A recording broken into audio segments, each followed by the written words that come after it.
Hello po, mga kabayan. Kamusta po kayo?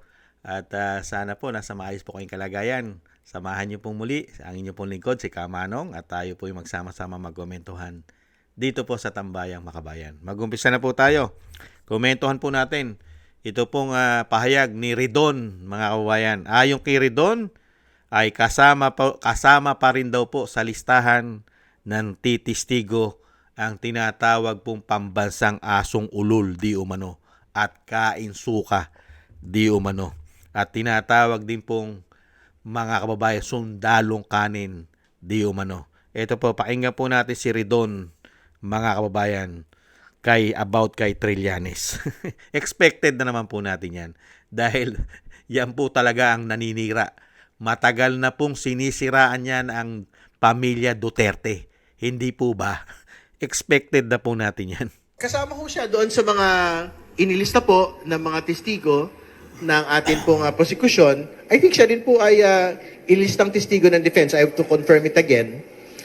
Pero syempre, katulad ng binabanggit ho natin for each and every article, nakabatay ho tayo on day-to-day, week-to-week, witness per witness ho, testimony, no? Bago ho magpasya doon sa mga susunod pong mga isasalang po ng mga testigo. No? So, syempre, I think on the deck pa rin po si Senator Trillanes to give testimony, but that will be decided on that future date kung tuloy po siya o hindi. Lalo tigit, we are operating under expedited time frames na hoping to finish before December.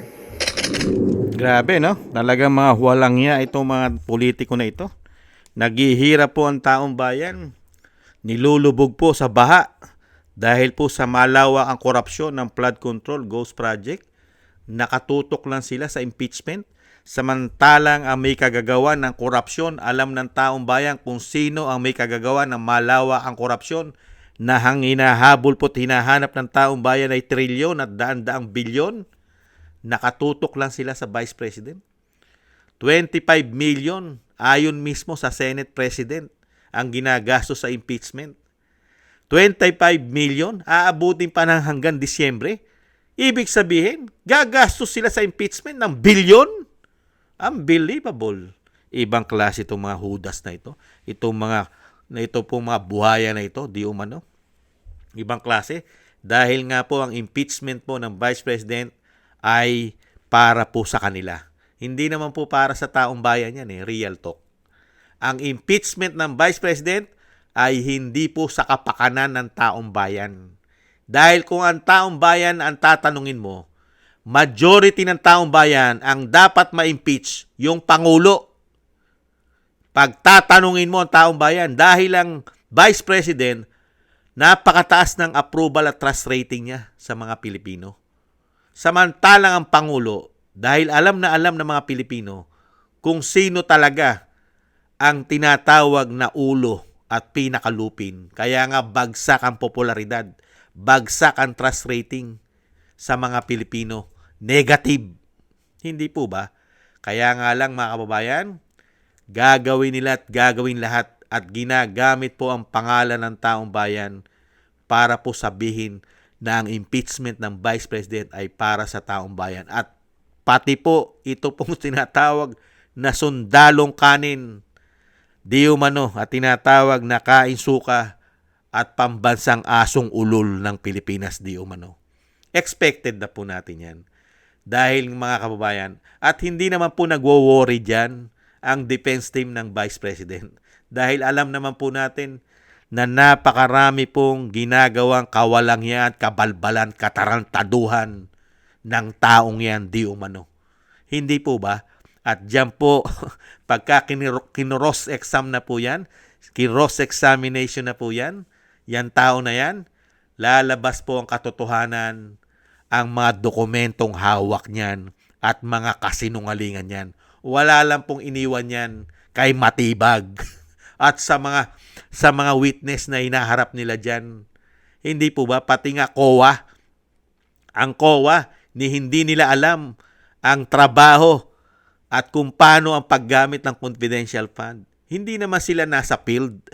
Kaya nga puro kapalpakan ang ginagawa nila sa Vice President. at puro paninira. Hindi po ba? Ngayon, ipagmamalaki pa ng tinatawag na si Ridon na hindi nawawala sa listahan nilang testigo si Trillanes. So what? Dahil pati po ang party list ni Ridon ay may issue rin po ng korupsyon. Hindi po ba ang party list ni Ridon, ayon na rin yan sa Cabral Files? Hindi po ba halos lahat sila ay kasama rin, halos lahat sila? May issue rin sila ng maleta issue. Ayon po yan sa natitira pang Brave 14. 14 pa po ang natitira sa mga ex-marine, ex-soldiers. Hindi po ba? Hindi po nawawala ang mga issue ng korupsyon ng mga taong yan. Hindi po ba? Kaya nga po ang impeachment ng Vice President, kahit po ubusin ng pera ng taong bayan sa impeachment, hindi po yan para sa atin. Yan ay para sa kanila. Proteksyon nila yan sa bawat isa sa kanila hanggang Malacanang. Hindi po ba? Lalong-lalo ang kanilang dating speaker. Kailangan nilang proteksyonan ang mga dambuhalang magnanakaw kasama ang mga sarili nila. Di umano. Dahil pag naging presidente si Inday Sara, wala na silang proteksyon. Hindi po ba? Lahat po yan, mga kababayan, lalabas po ang katotohanan. Lalong-lalo pag pinabuksan ni BP Sara kung siya ang presidente. Ang mga libro niyan. Napakasarap makita ang libro ni Ridon. Dahil si Ridon ay may issue rin po yan. Binigyan po yan ng katungkulan ni dating Pangulong Duterte. Pero ano po naging issue niyan? Pera pa rin, pera. Pagwawaldas ng pera ng taong bayan. Kaya nga sinibak yan ni dating Pangulong Duterte dahil sa pera. Issue pera. Hindi po ba? Pagwawaldas. Kaya ngayon, nasa gobyerno tayo ng gobyernong korap, di umano. Hindi ba yan makikinabang? Mukhang mahina yata yan pagdating sa pera. Si Ridon. Hindi kaya? Hindi naman masama magtanong. Hindi po ba? Kaya mga kababayan, kahit sino iharap nila na testigo dyan. Dahil sindikato po ngayon ng gobyerno. Di umano. Dahil yan po'y pinatunayan ng dating DND Secretary na si Roberto Gonzales na sindikato ang gobyerno ngayon. Magkakasama.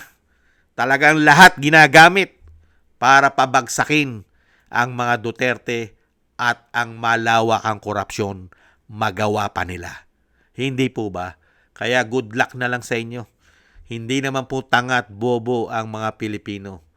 Kasi kahit ginigipit nyo ang mga Pilipino at ginigipit ninyo ang mga nagsasalita para sa katotohanan, hindi naman po lahat ng Pilipino ay mabubusalan ninyo. At hindi naman po lahat ng Pilipino, mga kababayan, ay mapapakulong ninyo. Dahil mahigit 100 milyon ng Pilipino. Kasama pa ang mga OFW. Hindi po ba mga kababayan? Katarantaduhan na lang yan. Kaya tayo po umaasa na darating ang panahon, matatapos din po ang kawakasan nila. At yan po ang ating kasiyahan. Magiging masaya po ang majority ng taong bayan pag nakita na po ang mga magnanakaw na ito na sila po ay magkakasama nasa kulungan, naghihimas rehas, at isinusuka pa nila ang kanilang mga ninakaw. Dahil mismo si Trillanes ay meron ding issue pagdating po sa ICC. Meron din po siyang issue pagdating sa maleta. Hindi po ba? Kaya lahat po yan ay mabubuksan pagka po si BP Sara ang pinagkaloob ng may kapal na susunod na presidente ng bansa. Kaya nga po sila ay nagkukumahog, naguumiyak, kakayawyaw, kakabunganga, kakadaldal sa malalaking mainstream media. Mahal na mahal sila dahil pati ang malalaking mainstream media di umano ay nakikinabang din yata sa maleta. Kaya nga po sani puwersa sila. Talagang ang panahon ay mabilis na. Sinasabi nga, magto-2027 na. Malapit na! Baka hindi nila mapabagsak si BP Sara. Kaya kailangan magdoble kayod sila. Kaya lahat Ibuhos na nila ang mga testigo nila. Sumama ka na rin, Redon! Redon, sumama ka na rin sa testigo. Isama mo na lahat kayo. Pati sila De Lima at lahat ng mga magsalita na rin kayo lahat diyan sa Senado. Magsalita na kayo dahil yan lang naman ang gusto niyo mangyari. Hindi naman kayo nagtatrabaho para sa taong bayan. Nagtatrabaho na kayo para sa mga pangsarili niyong interes. Hindi po ba? Kaya po mga kababayan, kung nagpaparusa lang po ang Panginoon at gumagamit ng kulog at kidlat, ubos po lahat yan mga kababayan. Mauubos po ang napakaraming porsyento ng mga sinungaling at magnanakaw na politiko. Hindi po ba? Kung nagpaparusa lang. Napakaswerte po nila dahil hindi nagpaparusa. Hindi po ba? Ang parusa po ay sa huli. Maraming salamat po mga kababayan at abangan po natin ang sinasabi ni Redon na pagtestigo ng tinatawag na pambansang sundalong kanin di umano at asong ulol di umano at kain suka di umano. Maraming salamat po sa inyo pong mga nakaagusto ng Tambayang Makabayan sa YouTube at TikTok at ganoon din po sa inyo mga subscribe, sa inyo pong mga comment, like, share, and subscribe. At sa patuloy po nagsusubscribe, shoutout po sa inyo lahat. Mabuhay po kayo. Thank you po sa inyo. At maraming salamat din po sa mga nagbibigay po ng tulong at biyaya. Shoutout po kay Eric Hercio from Canada. Kay Baby Roman, Ate Isa from Cagayan Valley. Kay Tatay Nick from Toronto, Canada. Kay Jesus Valdepena, Rolando Guerrero.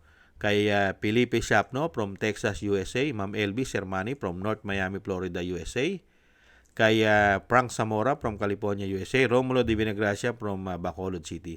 Shoutout po sa inyo lahat. Thank you po. Ingat-ingat po kayo sa inyo pumapagawa. At tis-tis lang po tayo mga kabayan. At samahan po natin ang panalangin at tayo po maingatan sa kapahamakan. God bless po sa inyo lahat.